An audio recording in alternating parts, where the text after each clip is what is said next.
Amen. Amen.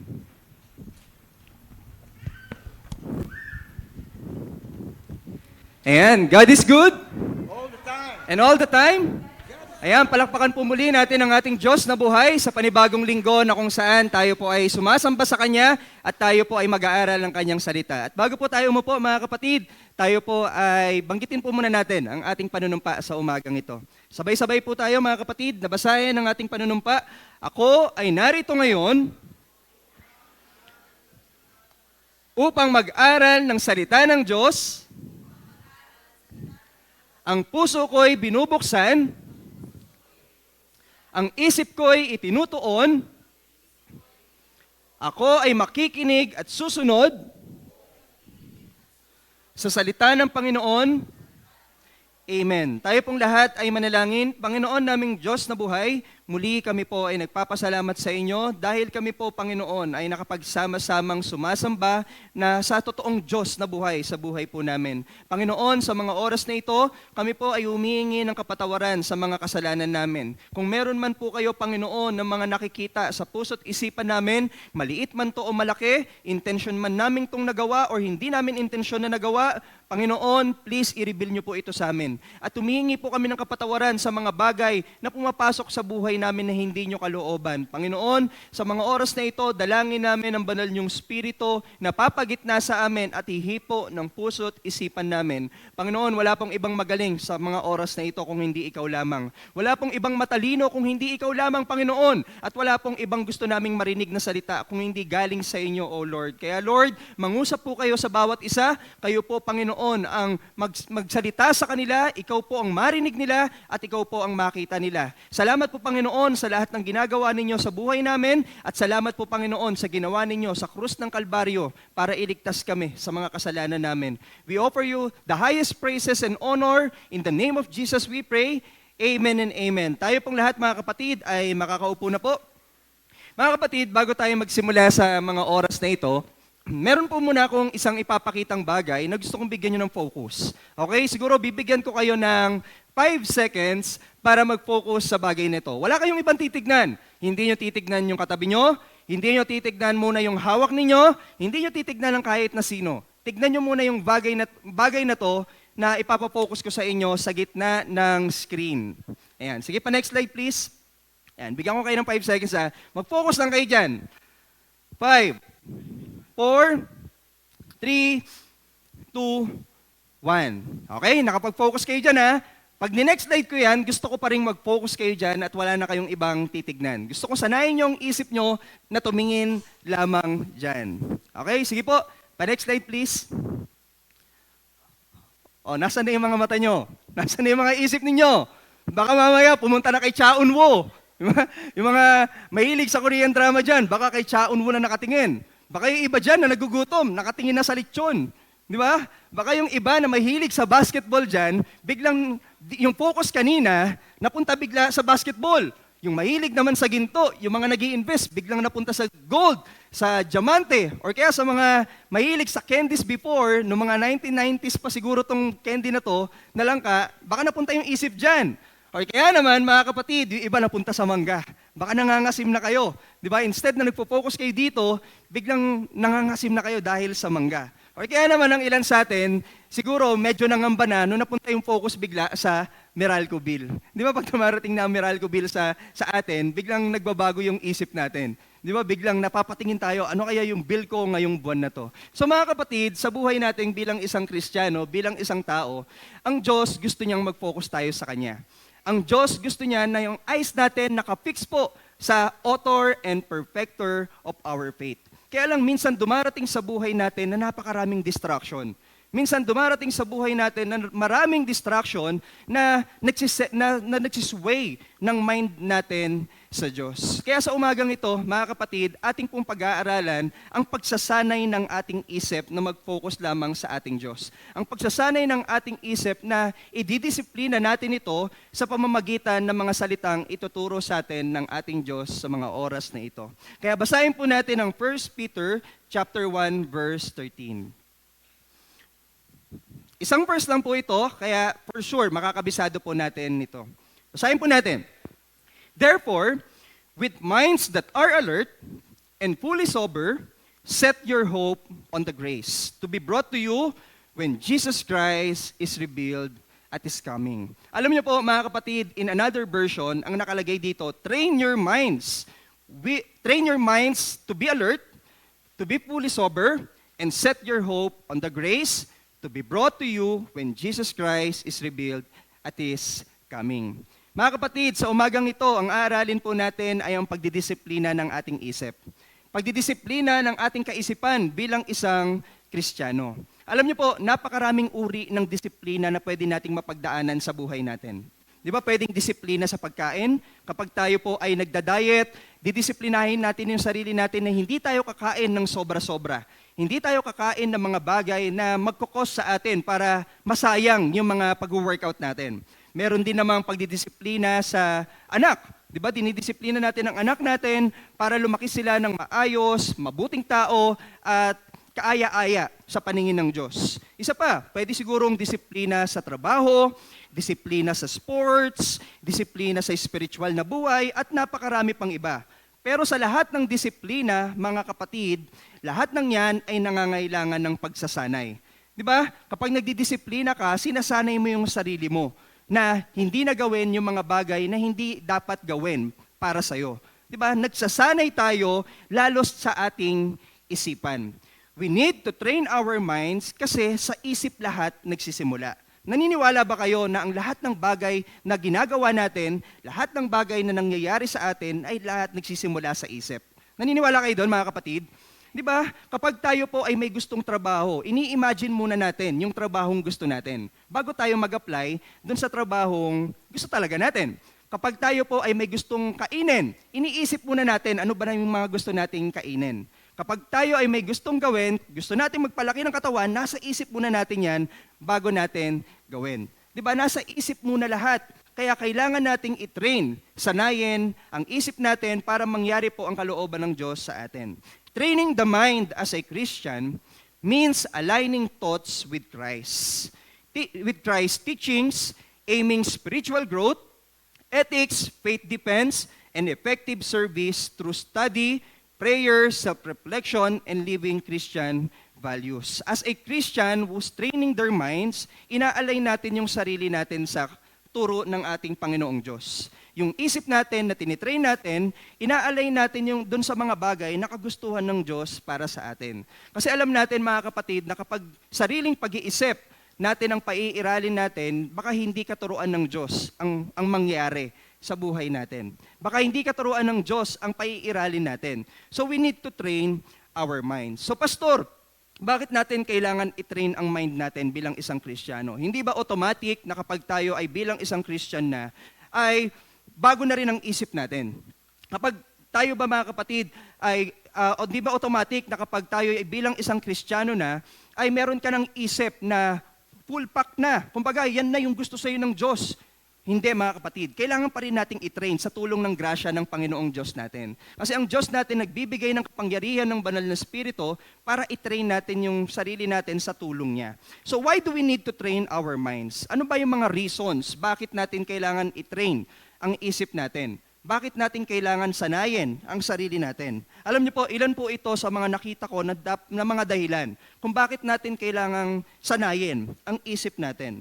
Una, mga kapatid, because sometimes our minds, number one, is sometimes our minds can be the devil's playground. Naniniwala ba kayo doon? Sa isip nyo, sa isip ko, aminin man natin o hindi, naglalaro minsan ng kaaway dyan. Di ba minsan kapag mag-isa ka lang, kung ano-ano tumatakbo sa isip mo, di ba minsan kapag mag-isa ka lang, may mga bagay ka na gustong gawin, gustong panoorin, gustong i-search, gustong sirain. Di ba, mga kapatid, kasi minsan, ang isip natin, naglalaro ang kaaway dyan. Sabi nga sa Ephesians chapter 6 verse 12, ang battle natin hindi yan nasa flesh.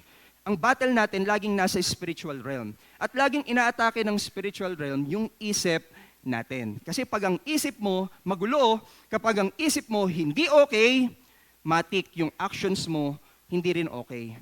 Mga kapatid, sin begins in the mind. You don't even have to do anything or act out in any way to sin. Minsan, alam niyo po mga kapatid, kahit wala tayong gawin, nagkakasala na tayo. Sa isip mo pa lang, sabi nga ni Jesus, kapag tayo po ay tumingin sa isang tao na pinagnanasahan natin siya, nagkukumit ka na ng adultery. Di ba? Sa isip mo pa lang, nagkakasala na tayo minsan. And minsan, sa isip natin, this is our favorite place to sin. Naniniwala ba kayo doon? Di ba? Hindi naman ako makasalanan eh. Kapatid, ingat ka. Baka meron kang lugar na paborito para mag-create ka ng kasalanan, which is yung isip mo. So, we need to train our mind because sometimes this is the devil's playground. Tignan nyo nga to mga kapatid, itong gawa ni Art Elijah. Sabi niya, an idle mind is the devil's playground. Ang isip na walang ginagawa, ang isip na hindi nagsasanay, kapatid, asahan mo, naglalaro ang kaaway dyan. Di ba, aminin man natin o hindi, kapag wala tayong ginagawa, ang daming tumatakbo sa isip natin. Ang daming ginagawa ng kaaway para gumawa tayo ng isang kasalanan na hindi gusto ng Diyos para sa'yo. So you need to train your mind. Isa pa, mga kapatid, why do we need to train our minds? Pangalawa is, our minds can be deceived by false teachings. Sometimes in our lives, mga kapatid, pag hindi tayo nagsanay sa salita ng Diyos at hindi natin sinanay ang sarili natin sa panalangin, sa pagbabasa ng Biblia, pwede tayong ma-deceive ng mga false teachings. Sa panahon natin ngayon, mga kapatid, ang daming nagsasabi na sila ay si Kristo. Sa panahon natin ngayon, ang daming nagsasabi, mga kapatid, na sila ay tamang relihiyon, na sila ang makakapagligtas sa tao. Walang makakapagligtas na relihiyon sa tao. Ang tanging makakapagligtas sa tao, walang iba kung hindi si Jesucristo. Kung hindi natin alam at sinasanay ang sarili natin na alamin ang salita ng Diyos, baka isang salita lang sa iyo ng mga nagpipreach or mga nagpapahayag daw ng salita ng Diyos, maniwala na tayo. Di ba? So, mga kapatid, mag-ingat tayo. Kasi sabi sa Matthew chapter 24, verse 24, sa pagdating ng second coming ni Jesus, even the elect can be deceived. Naniniwala tayo that the Lord is coming very soon. Tama, di ba mga kapatid? Alam naman natin na may mga gera na nangyayari. Alam natin na pasama na ng pasama ang mundong to. And that is the sign of the second coming of our Lord Jesus Christ. And sabi doon, even the elect can be deceived. Even yung mga Kristiyano na mga nakaupo ngayon, even ako na nakatayo ngayon, pwede tayong malinlang balang araw. Huwag tayong maging kampante na okay na ako sa ganitong sitwasyon ko bilang isang Kristiyano. Okay na ako na ganito na yung spiritual growth ko. Hindi ko na patataasin kasi sapat na to. Hindi, mga kapatid. Kailangan po nating hindi makampante. Kailangan nating umabante para makamit, mga kapatid, yung spiritual growth, yung growth sa isip natin na hindi basta-basta matitibag ng kaaway. Nagkakaintindihan tayo? Nagkakaintindihan tayo?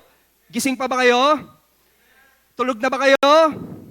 Okay, kala ko mag-amen kayo.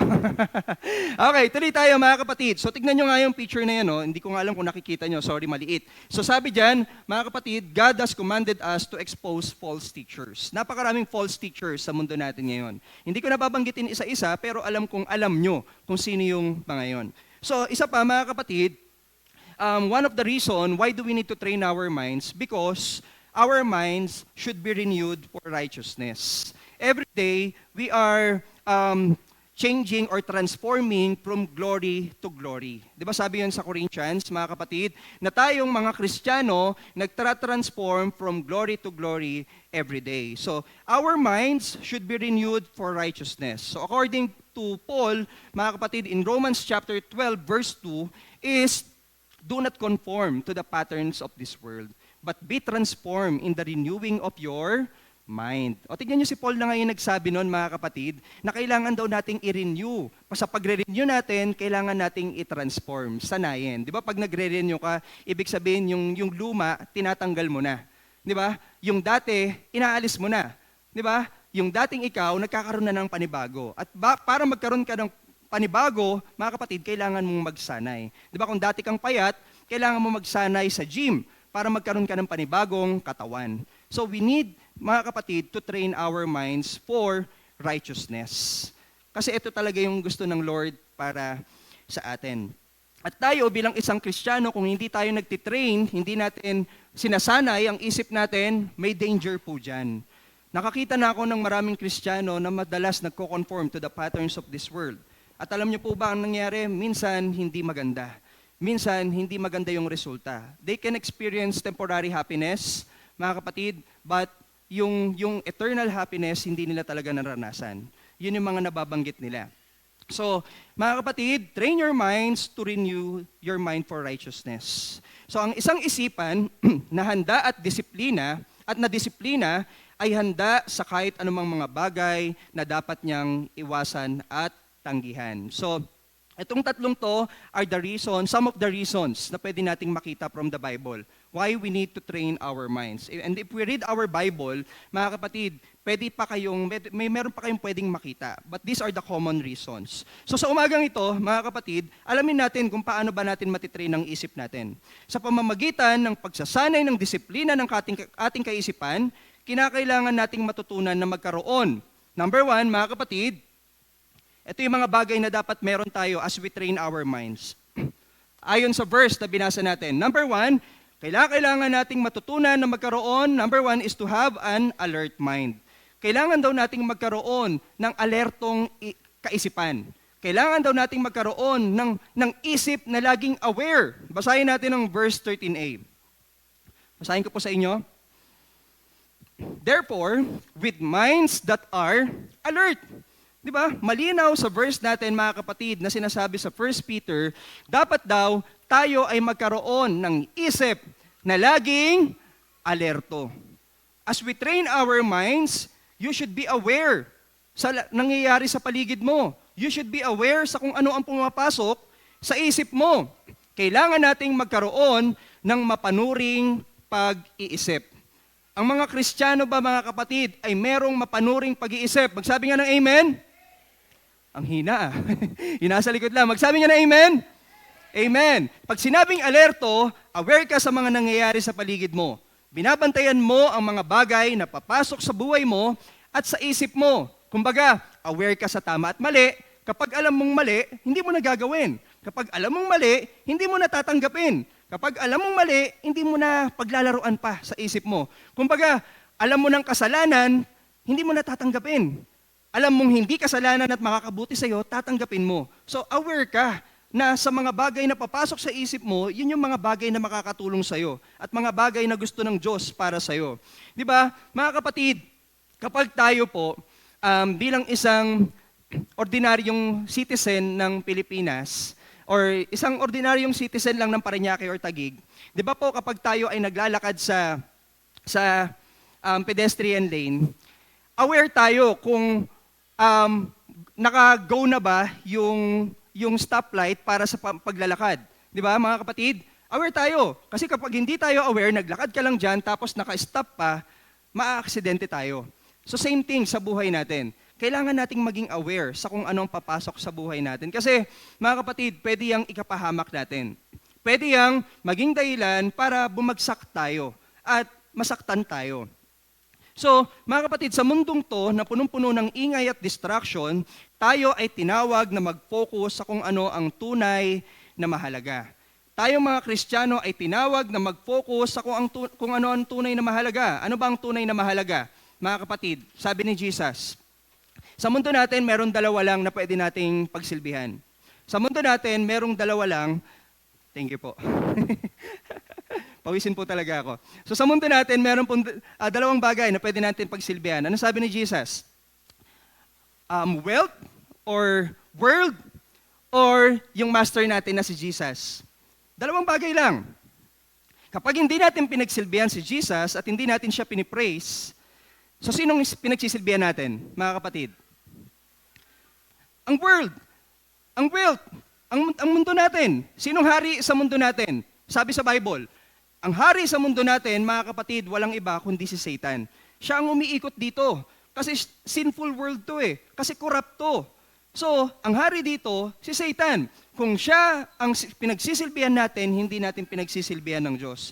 Minsan, mga kapatid, kailangan nating maging aware. Maingay man, marami mang distraction, we need to see kung nasa tamang pag-iisip pa ba tayo or aware pa ba tayo na ang Diyos ang pinagsisilbihan natin. Parang ganito yan eh. Nanonood po ba kayo ng basketball? May mga nanonood po ba dito ng basketball? So siguro, kung meron dito na mga naglalaro ng basketball or nanonood ng basketball, meron pong tinatawag na strategy ang coach, pick and roll. Ang pick and roll po mga kapatid, habang naglalaro ang mga players, 5v5 o 5 versus 5, may lima dito, may lima dito. Kapag sumigaw ang coach ng isang team na pick and roll, kahit na napakaingay ng crowd at napakaraming distraction ng iba't ibang players, kapag narinig ng isang player yung pick and roll at nag-focus siya doon, aware siya sa sinasabi ng coach, mga kapatid, gagawin niya yung strategy na yon. Ano po ba yung pick and roll? Yung pick and roll, kapag merong isang player dito, tapos ikaw player din, magtatawag ng isang player para mag-screen, harangan yung nagdidepensa dito sa may hawak ng bola.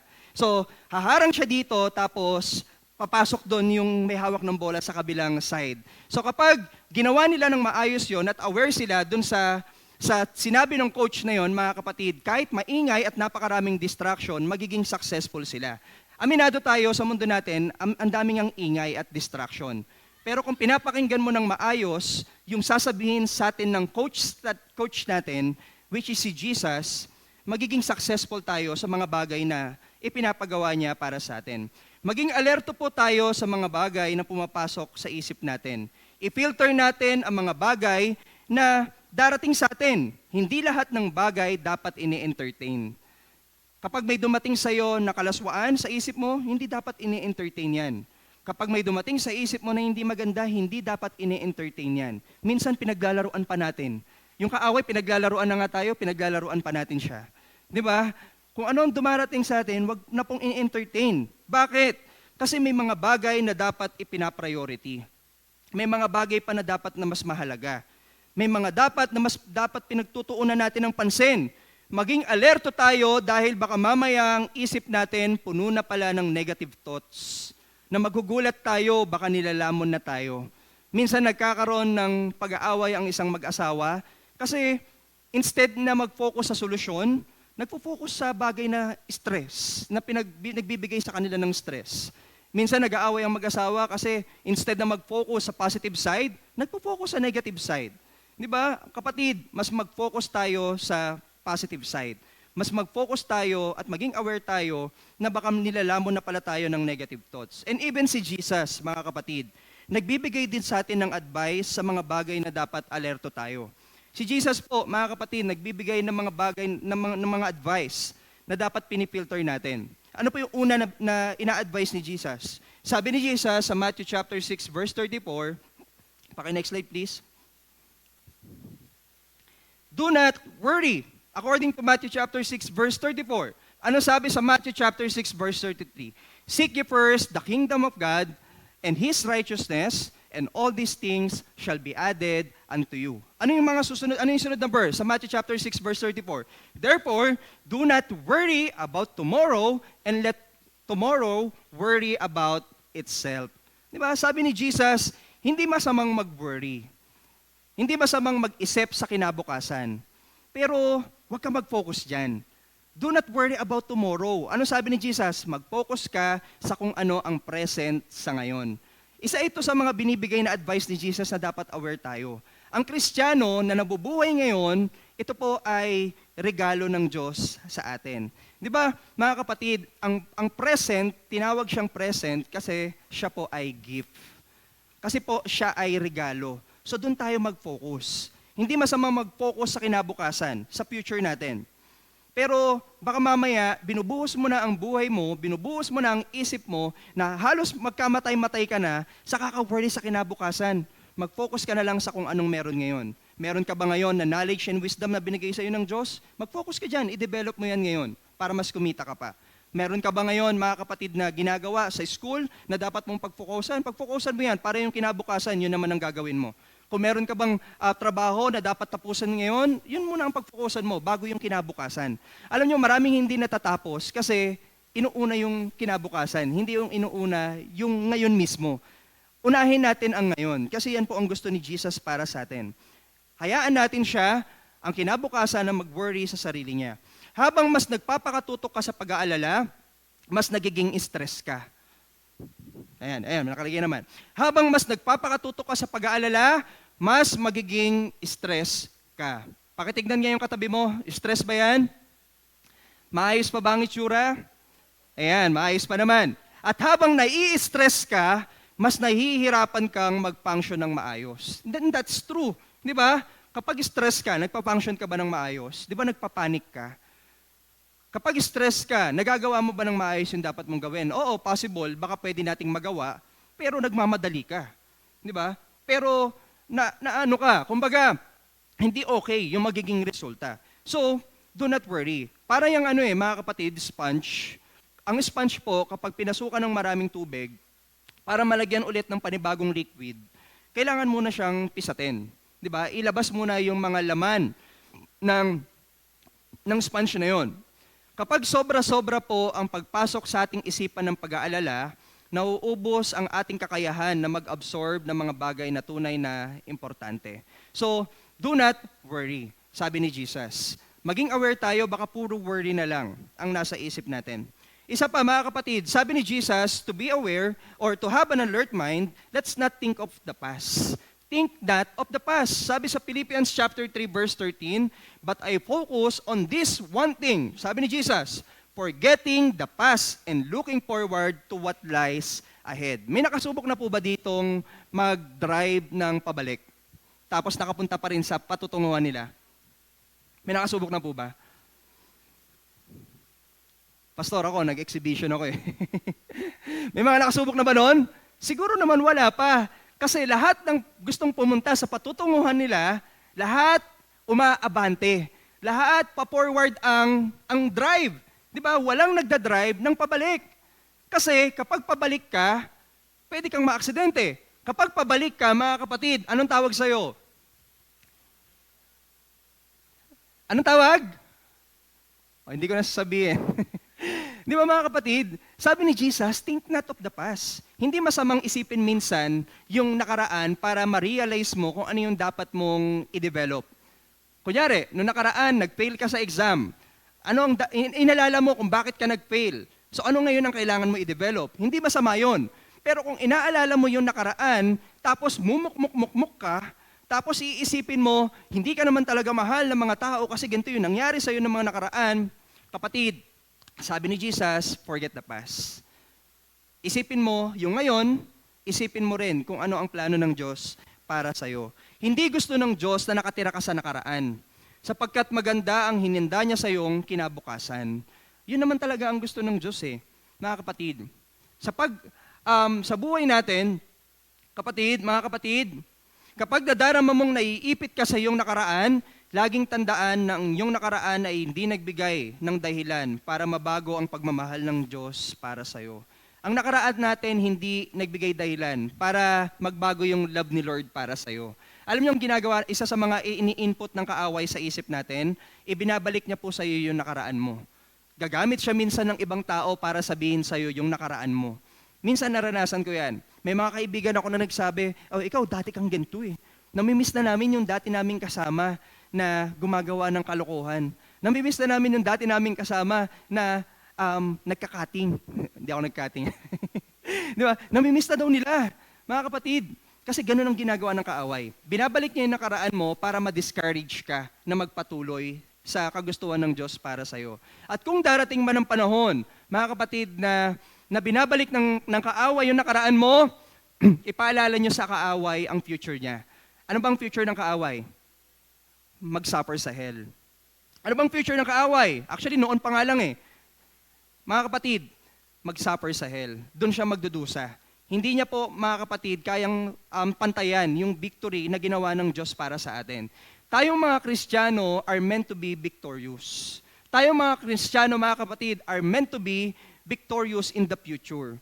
So, think not of the past. Kasi ang past, ibabalik ka lang sa nakaraan mo para matalo ka, para hindi ka magpatuloy, para pa i-discourage ka, para mag-give up ka. Mag-focus ka sa kung ano ang ngayon at sa future na ibibigay sa'yo ng Diyos. So that's Jesus' advice, mga kapatid, sa Philippians chapter 3 verse 13, na dapat aware ka. Meron ba ditong pabalik-balik pa sa nakaraan? Pakitignan nga yung katabi mo, tuwing nag-aaway ba kayo, pabalik-balik pa ba yan sa nakaraan? Wag naman sana na. Wag nang ibalik pa yung nakaraan. Kapag nag-atalo, kapag may problema, yung ngayon yung pag-usapan. Kasi dati kang ginto eh. Dati, nag-start niya yung wag nang balikan. Walang mangyayaring solusyon, kapatid. Isa pa, isa ito sa mga binibigay na advice pa sa atin ni Jesus. Think of those things that are good and heavenly. We need to have an alert mind by thinking of those things that are good and heavenly. Basahin po natin ang Colossians chapter 3 verse 2. Think about the things of heaven, not the things of the earth. Diba? Ang ganda ng advice ni Jesus. Think about those things of heaven, not the things of the earth. Dapat tayo po, mga kapatid, bilang isang Kristiyano, ay iniisip din ang mga mabubuti at pangmakalangit na bagay. Alam niyo po, ang isang Kristiyano na nag-iisip ng mabuti at pangmakalangit na bagay, mapalad po sila. Naniniwala ba kayo mapalad kayo? Pakisabi nga sa katabi mo, mapalad ka. Hindi malapad ka, baka masabi nyo, malapad ka. Hindi yun ganoon. Mapalad po tayo ng mga Kristiyano na nag-iisip ng kabutihan at nag-iisip ng pangmakalangit na bagay. Mapalad ang taong kabutihan at pangmakalangit ang nasa isip. So, isa pa, dapat tayo ay maging maingat sa mga ideya at impluwensya na pumapasok sa ating isipan. So, Pastor, paano ba namin malalaman kung yung mga bagay na pumapasok sa isip namin or iniisip namin ay pangmakalangit or mabuti na bagay? Sabi po sa Bible, meron tayong pwedeng maging test, pwede natin gamitin for testing para malaman natin kung mabuti ba or pangmakalangit. Yung Philippians chapter 4 verse 8.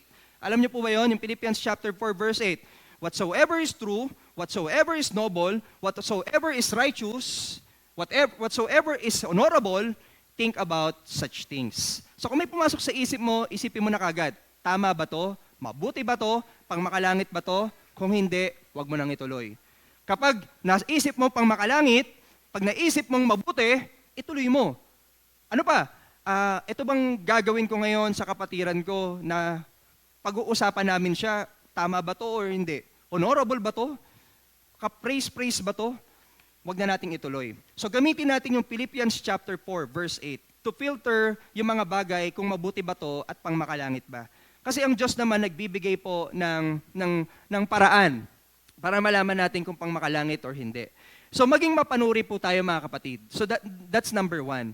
Maging mapanuri tayo, magkaroon tayo ng alertong isip para ma-train natin ng maayos yung ating kaisipan. Sabi nga ni Kuya Kim, maging mapanuri, mapagmatsyag, at magsaliksik. Di ba? Huwag tayong maging tamad. Magsaliksik tayo sa mga bagay na katotohanan, sa mga bagay na maayos at pangmakalangit. So that's number 1. You need to have an alert mind. Number 2, mga kapatid, is to train our minds, to discipline our minds, we need to have a sober thinking. So, ano yung sober thinking na yan? Basahin po natin ang verse 13a. Basahin ko sa inyo, ha? Next slide, please.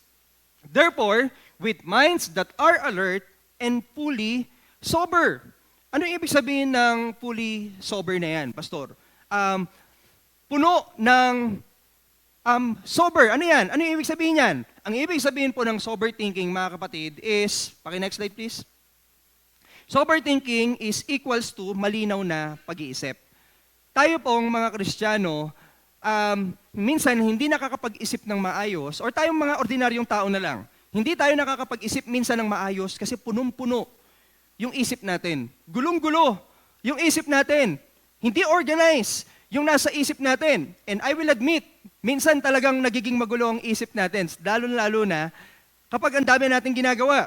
Ang sober thinking o malinaw na pag-iisip ay nangangahulugang ang iyong isipan ay laging alisto at hindi masyadong apektado ng sobra-sobrang damdamin o labis na emosyon. Di ba? Minsan nagpapanik ka lang kapag ang dami-dami mo nang nasa isip. Minsan nai-stress ka lang, nagugulumihanan ka lang kapag ang dami-dami mo nang nasa isip. Ang malinaw daw na pag-iisip, yung hindi apektado ng emosyon nila. Di ba kapag tayo po, mga kapatid, ay nagagalit, kapag galit ka, tapos magulo pa isip mo, anong mangyayari sa'yo? Anong mangyayari sa atin? sasabog tayo. Di ba? Galit ka na, ang gulo-gulo pa ng isip mo, hindi mo pa alam kung saan tutungo, sasabog tayo. Pero kung ikaw nakaramdam ng galit, tapos malinaw naman ang pag-iisip mo, maayos ang mga nasa isipan mo, hindi ka basta-basta magti-take actions at hindi ka basta-basta sasabog. Di ba? Pag malinaw ang isip, mararamdaman mo kung ano ba yung dapat mong gawin. Kapag ang isang tao ay malinaw ang pag-iisip, ito ay nagpapakita ng kanyang kakayahan na mag-isip ng tama. Lalo na sa mga panahon ng pag-aalala at kaguluhan. Pag magulo ang isip, mga kapatid, para po yung isang bahay. Di ba ang isang bahay po kapag magulo, na-realize ko po na ang bahay po pala, hindi basta-basta yan papasukan ng ipis or mga peste kapag malinis yan. Di ba? Hindi yan basta-basta papasukan ng kung ano-anong peste, ng daga, ng ipis, or kung ano-ano, kapag malinis yan. Pero ang isang bahay, kapag marumi, kahit gaano pa yan kaganda, kung marumi yan, ang dami nakakalat dyan, ang gulo-gulo, papasukan yan ng peste at daga. Kasi doon lang sila pumapasok kapag magulo. Alam niyo po, ganun din na minsan si Satan sa atin. Kapag magulo ang isip mo, iti-take advantage ka niya. Pag magulo ang isip mo, hindi malinaw ang isip mo, mga kapatid, iti-take advantage niya yung pasukan para mas guluhin ka palalo. Para iligaw ka palalo. So wag po tayong magpalinlang. Kailangan nating maging maayos ang isip natin, maging malinaw po ang ating kaisipan. Ang malinaw na pag-iisip ay may kaugnayan sa pagkakaroon ng tama at makatwirang perspektibo sa mga sitwasyon at hindi labis na reaksyon sa ating mga emosyon. Ang pagkakaroon ng malinaw na pag-iisip, mga kapatid, ay nakakatulong upang mas maging balanse sa mga emosyon at makaagapay sa kahalagahan ng mga nangyayari sa buhay natin. Pastor, paano ba tayo magkakaroon ng malinaw na pag-iisip? Pastor, ang dami-daming ang ginagawa namin sa buhay. Ang dami-daming ang bills na dumadating. Halimbawa na nga lang doon, Pastor, yung Meralco, dumating yung bill na yan. Pagkatingin ko kay Bill, ang laki-laki mo na. Diba? Ang laki-laki mo na, Bill. Nakaka-stress yun, Pastor. Nakakagulungan ng isip lahat ng bills na dumarating. Paano ba kami minsan magkakaroon ng maayos sa pag-iisip or malinaw? So mamaya, i-discuss natin yan. So mga kapatid, when your mind is clear, your actions is clear also. Naniniwala ba kayo doon? That when your mind is clear, your actions are also clear. Parang ano lang din yan, yung kanina, when your mind changes, your behavior changes. And when your mind is clear, pag malinaw ang pag-iisip, malinaw din ang actions mo. Alam mo sa sarili mo kung anong dapat mong gawin. Mag-aaral akong maigi para sa pamilya ko. Malinaw sa'yo, mag-aaral kang maigi. Diba? Pag hindi malinaw sa'yo na mag-aaral ka ba maigi, or mag-aasawa ka na maaga, or kung ano pa bang gagawin mo, hindi magiging malinaw ang direction mo. So, we need to clear our minds so that our actions are clear. Madalas, ang taong madaming iniisip, sila yung hindi masyadong maayos kausap. Na-experience nyo ba yun, mga kapatid? Ang isang tao na hindi maayos, hindi malinaw sa kanya, yung mga nasa isip niya, hindi masyadong malinaw din sa atin, naintindihin kung ano yung sinasabi niya. Di ba, mga kapatid? And hindi ko naman sinasabi na hindi sila masarap kasama. Kumbaga, hindi lang natin sila madalas nauunawaan kasi nga hindi maayos or malinaw yung pag-iisip nila. So, mga kapatid, bilang isang Kristiyano, these are some of the things na dapat nating gawin to have a sober mind. To have this malinaw na pag-iisip. Ano yung mga yon? Paki-next slide ako, please. How to have a clear mind, of course, through meditation at prayer. Or through meditasyon at panalangin. Tinagalog na lang po natin dyan. Di ba? Ito, tinatanong ko po sa bawat isa ng paulit-ulit, how much time are you giving para mapag-aralan ang salita ng Diyos at makapagpanalangin man lang sa bawat araw? How much effort are we giving para malaman natin ang salita ng Diyos na nagbibigay ng comfort sa atin? Minsan, hindi tayo nagkakaroon ng comfort kasi hindi mo naman nababasa yung salita ng Diyos na nagbibigay ng comfort sa atin. Di ba sabi nga sa Matthew, mga kapatid, come to Him and He will give you rest. Come to Him and He will organize your minds. Di ba? Yun yung rest na mga binibigay sa atin ng Diyos. Hindi ba nagbago yung sitwasyon, pero sa isip natin, nagbago na because of our Lord Jesus Christ. Di ba? Hindi naman ibig sabihin na kapag lumapit ka kay Lord, nagbago na yung sitwasyon ng buhay mo. Hindi naman ganun yun kagad eh. pero binigyan ka na ng maayos at mapayapang pag-iisip ng Diyos. Nagkakaintindihan tayo? Nagkakaintindihan ba tayo, mga kapatid? Amen pa ba? Amen. Gising pa ba kayo? Amen. Okay. So mga kapatid, next is ayusin ang prioridad or fix your priority. Di ba? Ano pa yung mga priorities mo sa buhay? Isa-isayin natin.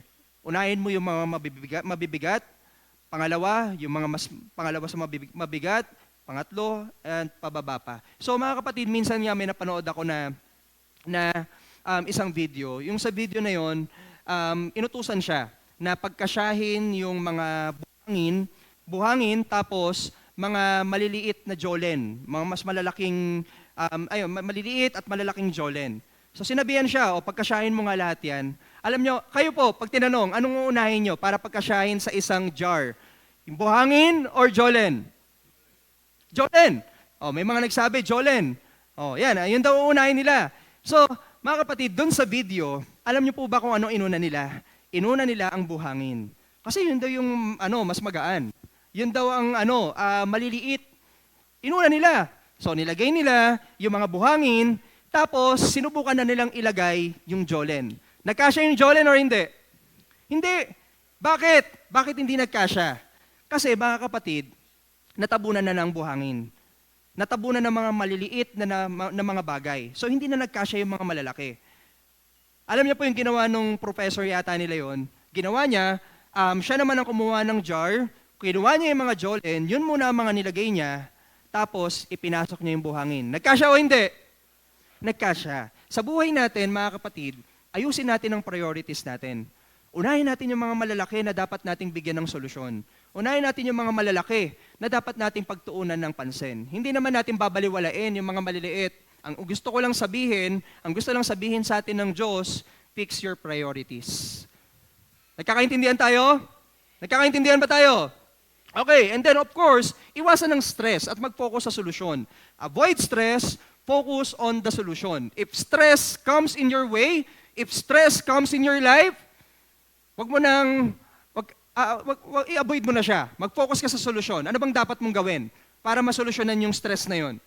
Anong dapat mong gawin para masolusyonan yung problema? Hindi, alam niyo po, tayong mga Kristiyano, tayong mga ordinaryong tao, normal na mararamdaman natin minsan ng takot at pangamba. Pero huwag ka na mag-focus doon. Mag-focus ka sa solution na pwedeng ibigay sa iyo ng Diyos. Pang-apat, avoid temptation. Avoid yung mga tukso na darating. Alam niyo po, minsan may nakausap akong isang Kristiyano. Sabi niya, Pastor, gulong-gulo yung isip ko. May asawa na ako pero may nag-chat pa sa akin. Ang ganda-ganda. Bakit ka nakikipag-chat? Bakit ka nag-text? Bakit ka nakikipag-usap, nakikipagkita? Gulong-gulo tuloy yung isip mo, may asawa ka na.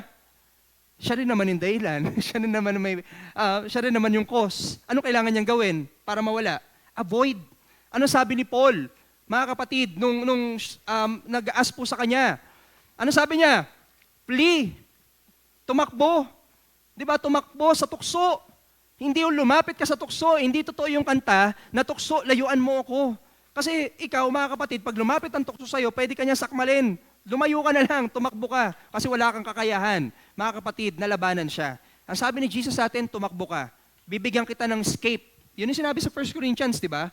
Sabi niya doon sa 1 Corinthians, mga kapatid, if temptation comes in your way, God is faithful to give you an escape. Bibigyan ka niya ng escape. So kapag meron kang nakita na dahilan para mag-escape ka, escape ka na. Avoid it, mga kapatid. Lahat nagsisimula sa maliit, Pastor, chat-chat pa lang naman kami. Nagkakamustahan pa lang naman kami. Layuan mo na. Baka mamaya magalit yung asawa mo dyan, mag-cause pa para mag-away kayo. So tigilan na.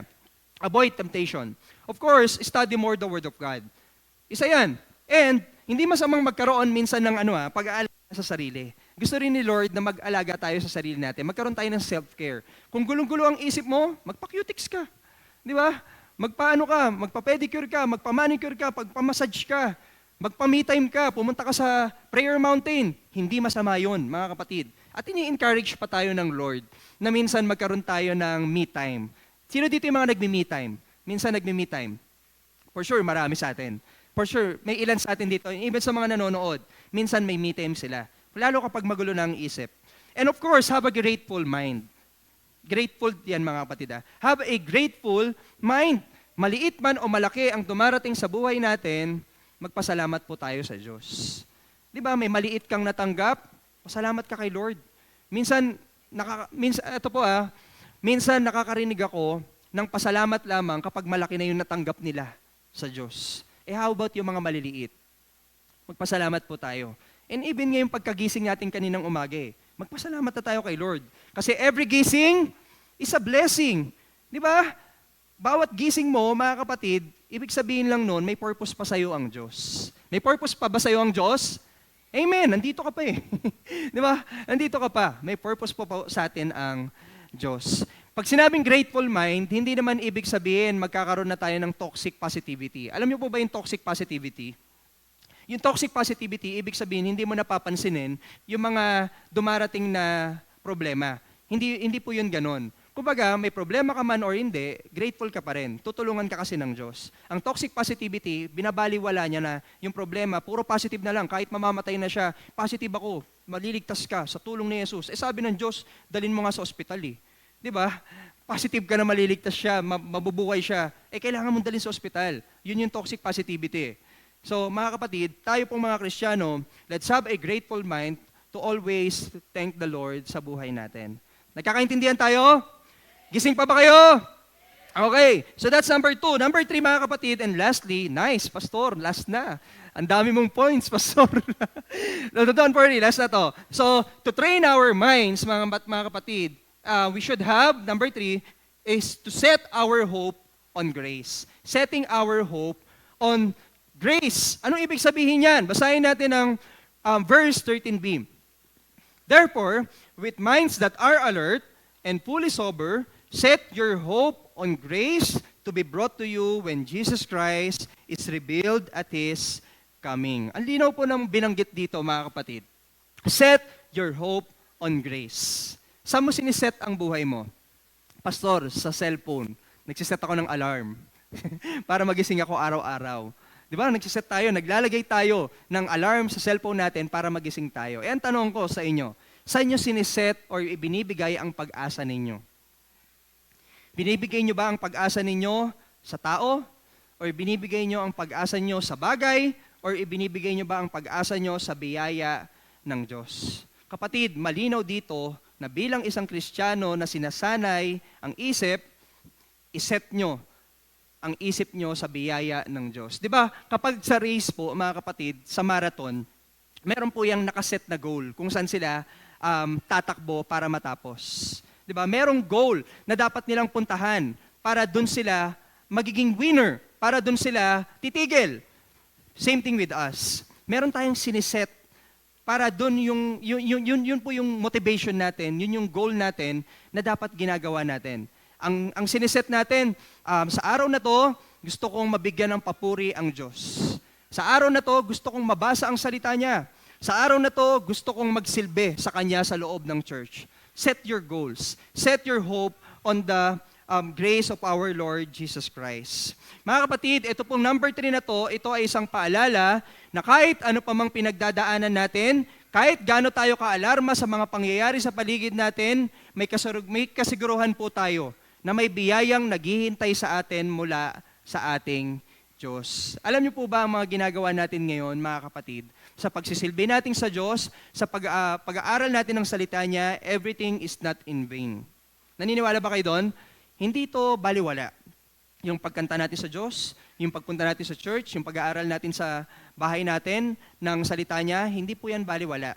Kasi may pag-asa po dyan na ibinibigay ng Diyos. So set your hope on the grace na binibigay ng Diyos. Ang pag-asa sa biyayang ito ay nangangahulugan ng pagtitiwala sa pangako ng Diyos para sa atin, na mayroong kasiyahan, kaligtasan na naghihintay sa Kanyang pagbabalik. Lahat ba tayo dito naniniwala na balang araw na babalik ang Diyos natin? Amen ba? Amen. So naniniwala tayo na babalik muli ang Diyos natin balang araw.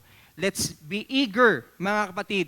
Magsikap pa tayo para lumago bilang isang Kristiyano.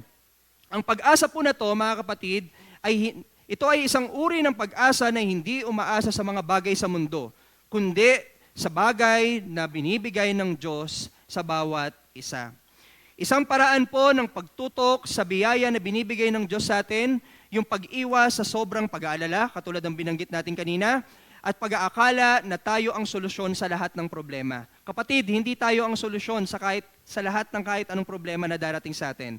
Ang solusyon, ang pag-asa natin, walang iba kundi ang Diyos. Ang pag-asa sa biyaya ng Diyos ay nagdadala ng kagalakan. Kapag tayo po mga kapatid ay umaasa sa biyaya, sa salita ng Diyos, na tayo mga kapatid ay bibigyan niya balang araw ng mga bagay na pangangailangan natin, na tayo ay pagagalingin niya, na tayo mga kapatid balang araw makakasama niya sa kalangitan, nagbibigay po yun ng kagalakan. Nagbibigay po yan ng so much joy. So tayo, kung nagtitrain, sinasanay natin na gawin lagi ang kalooban ng Diyos, mag-aral ng salita niya, expect na magbibigay po yun ng kagalakan. Nagkakaintindihan pa ba tayo? Nagkakaintindihan pa ba tayo? Ang isang isipan na puno ng pag-asa mula sa Diyos ay nagdadala rin ng tunay na kaligayahan. So mga kapatid, sa mga oras na ito, tatanungin ko ang bawat isa. Sa bawat araw na darating sa inyo, gaano nyo po sinasanay ang inyong isip? Gaano nyo po sinasanay ang inyong emosyon? Gaano nyo po sinasanay, mga kapatid, ang espiritu nyo para sa salita ng Diyos? Kailangan po nating magsanay. At sa pagsasanay natin, kailangan mo maging alerto. Bakit? Uulitin ko, mga kapatid, kapag ikaw ay may ginagawa para sa Diyos, ang kaaway nandyan din. May gagawin din siya para pigilan ka. Mga kapatid, and of course, mga kapatid, kapag tayo ay nagsasanay sa bawat araw, dapat maging malinaw sa'yo. Malinaw ang pag-iisip mo, nagagawin ko to dahil gusto kong lumago. Dahil ito yung pinapagawa ng Diyos para sa akin. And of course, mga kapatid, as we train our minds, dapat nakafocus ka, nakaset ang mind mo sa biyaya at grasya na ibibigay sa'yo ng Diyos. Alam niyo po, ulitin ko, hindi in vain yung ginagawa natin. Kasi may biyaya po si Lord. Hindi man natin nakikita sa ngayon, pero alam natin na darating. And that's faith. Di ba sabi sa Hebrews chapter 11 verse 1, yung faith natin hindi yan nakikita. Di ba nag-e-exceed siya beyond our understanding. So let's have faith by training our minds at sa tulong ng biyaya ng ating Panginoong Diyos, makakamtan natin ang kalooban niya para sa atin. Gusto niyo bang makamtan ang kalooban ng Diyos para sa inyo? Ang hina, gusto niyo bang makamtan ang kalooban ng Diyos para sa inyo?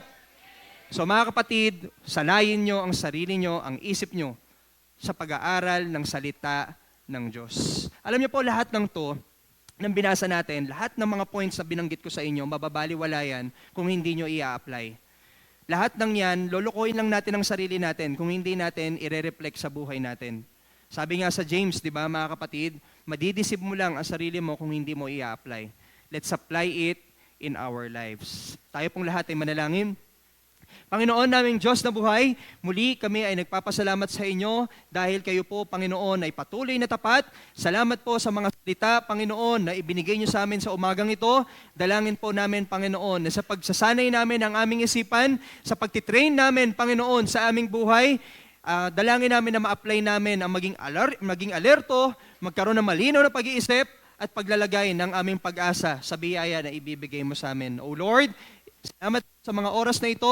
Alam ko pong nakikita niyo ang puso ng bawat isa. Dalangin ko po, Panginoon, maging mas malapit kami sa tunay na Diyos na nagbibigay ng biyaya sa amin. We thank you, our Lord Jesus Christ. We thank you for what you did on the cross, and we thank you for what you are doing in our lives. In Jesus' name we pray.